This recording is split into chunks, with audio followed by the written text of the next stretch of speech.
Mbappé au Real Madrid, saison 3, épisode 10. On est parti pour cette nouvelle vidéo. Salut à tous les amis. On se retrouve pour une nouvelle vidéo concernant Kylian Mbappé. On a une offre de 250 000 euros qui a été proposée par le Real Madrid au Paris Saint-Germain. Il y a eu un accord entre l'émir du Qatar et Florentino Pérez sur les 250 000 euros. Il y a 200 millions d'euros, c'est une somme qui va être directement reversée au Paris Saint-Germain, et les 50 millions d'euros bonus vont être compris pour le nombre de matchs joués et s'il gagne le ballon d'or. Alors, qu'est-ce qu'ils disent concernant ce que je viens de vous dire? C'est Kylian Mbappé et le Paris Saint-Germain, selon PSG Community, c'est terminé. L'attaquant va rejoindre le Real Madrid dès cet été. L'émir et Florentino Pérez se sont mis d'accord pour un transfert de 250 000 euros, dont 50 millions d'euros de bonus. Voilà, et on a également Fabrizio Romano qui a dit sur la radio Marca: le PSG veut vendre Kylian Mbappé tout de suite. C'est-à-dire que là, on est le 24 juin au moment où je vous fais la vidéo. L'information est sortie hier, mais j'attendais de voir pour voir s'il y a d'autres informations. Il y a effectivement d'autres informations, puisque mercredi, il y a eu une réunion. L'émir du Qatar qui s'est chargé de ce dossier. C'était à la base Nasser Al-Khalifi et Luis Campos qui devaient se charger par rapport à Kylian Mbappé. Comme vous le savez, il n'a pas voulu prolonger. L'année dernière, il était en fin de contrat. Il a prolongé de 3 ans au Paris Saint-Germain, plutôt de 2 ans plus une année en option.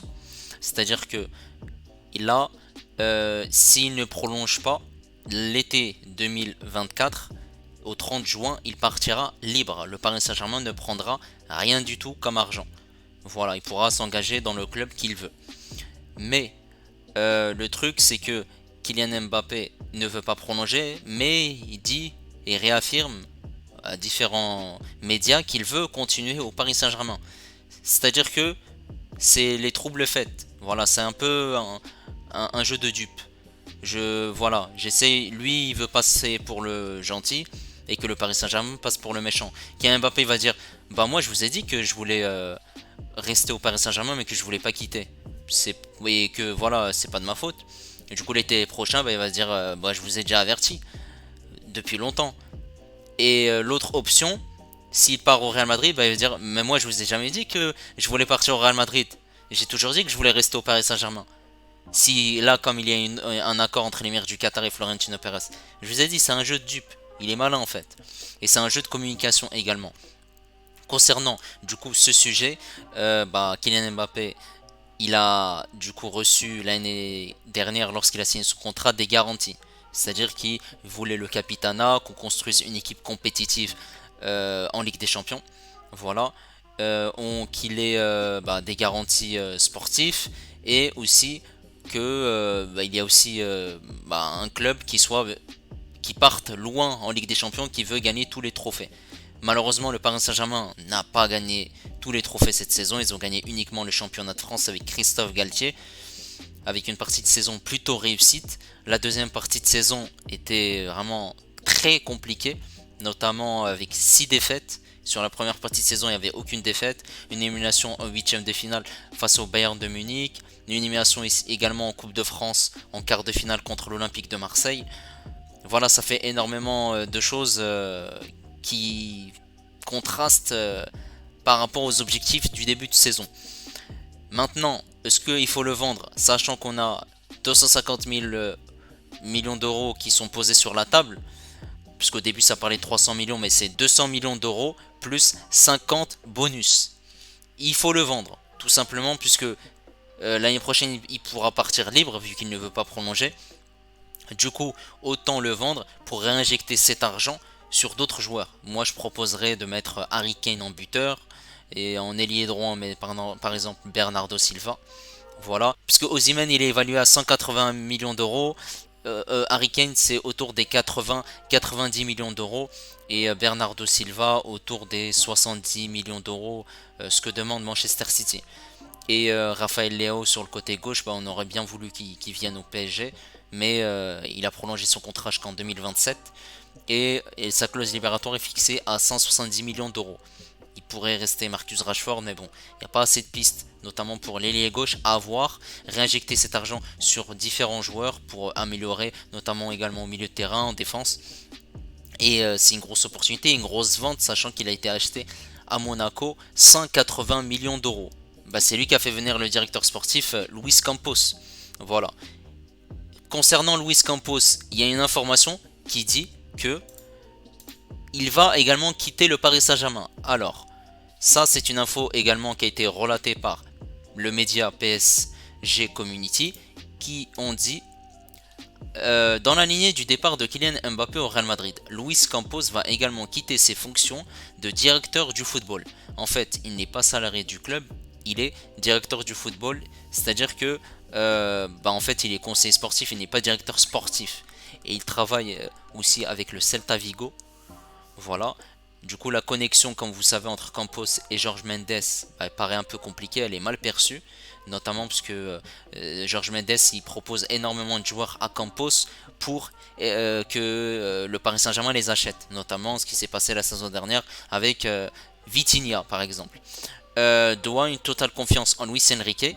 Luis Enrique, sachant que comme je l'ai dit juste avant, il y a différents joueurs qui sont proposés et pour l'instant il n'y a pas d'officialisation. Et compte lui donner les pleins pouvoirs ainsi qu'un budget conséquent pour le recrutement. Luis Enrique pourrait alors placer ses proches dans le board du PSG. Antero Henrique pourrait alors faire son retour. Voilà, ça c'est les informations de PSG Community. Puisque là pour l'instant on n'a pas d'entraîneur, on ne sait pas en fait ce qu'il en est. Et ça parle de Luis Enrique, mais bon, Luis Enrique, voilà, c'est pas encore officiel et il y a différents joueurs qui sont évoqués mais qui ne sont pas encore officiels. Voilà. On a une nouvelle information qui a été faite par Fabrizio Romano qui dit que Luis Campos n'a pas l'intention de quitter le PSG. Selon Fabrizio Romano, l'homme a here we go. Le dirigeant portugais est concentré à 100% sur le projet sportif et aucun départ n'est envisagé. Voilà, puisque ça parlait que le conseiller portugais devait quitter le Paris Saint-Germain pour pleinement s'engager avec le Celta Vigo. Comme vous savez, il travaille avec Celta Vigo et avec le Paris Saint-Germain, il n'est pas salarié des deux clubs. Voilà. C'est-à-dire qu'il doit... C'est compliqué quoi. Il doit se focaliser sur un club, là il est focalisé sur un autre club. Vous avez pu voir aujourd'hui, pour ceux qui ont suivi les informations sur les transferts, et ben on a Raphaël Benitez, ancien entraîneur de Liverpool, qui va devenir le nouvel entraîneur du Celta Vigo. Officiellement, au lieu de s'attaquer au dossier concernant le Paris Saint-Germain et faire des officialisations, toujours rien du tout. C'est-à-dire qu'il s'occupe du Celta Vigo, j'ai l'impression, à plein temps, au lieu de s'occuper du Paris Saint-Germain à 100%. Voilà. Et concernant, comme je l'ai dit, à Kylian Mbappé, précédemment, c'est lui qui a fait venir Luis Campos. Du coup, ce qui est logique, si Mbappé part, Luis Campos part. C'est la logique des choses, puisque il n'aura pas réussi en fait sa mission de le faire prolonger, puisque c'est Luis Campos qui doit le faire prolonger. Et ça parlait même de différents entraîneurs pour que Mbappé se sente mieux la saison prochaine. Mais Mbappé ne doit pas être le centre du projet parisien. C'est-à-dire que c'est pas lui qui doit prendre les décisions. Et c'est ça pourquoi l'émir du Qatar ne veut qu'il n'y ait plus aucun joueur au-dessus du club, au-dessus de l'institution. Tout simplement, pour moi, Mbappé doit partir si il y a un accord entre l'émir du Qatar et Florentino Pérez. Ça reste à voir. Comme je l'ai dit, il y a différentes rumeurs, différentes informations. On verra par la suite. N'hésitez pas en tout cas à me dire est-ce que vous supporters parisiens ou non parisiens même, est-ce que vous vendrez Mbappé pour 250 millions d'euros? Ce qui est énorme, parce qu'il a été acheté à 180 000 euros, comme je l'ai dit. Voilà. Et je le répète, c'est 200 millions d'euros directement reversés au Paris Saint-Germain et 50 millions de bonus pour le Ballon d'Or s'il l'obtient, s'il le gagne, et en fonction des matchs qu'il aura joué avec le Real Madrid. Voilà. N'hésitez pas également aussi à me dire quels sont les joueurs qui peuvent potentiellement remplacer Mbappé avec tout l'argent qu'on aura récolté. N'hésitez pas à liker, à vous abonner pour être au courant de toute l'actualité du foot, des prochaines vidéos, des prochains lives. Voilà, on se dit à la prochaine. Ciao les amis.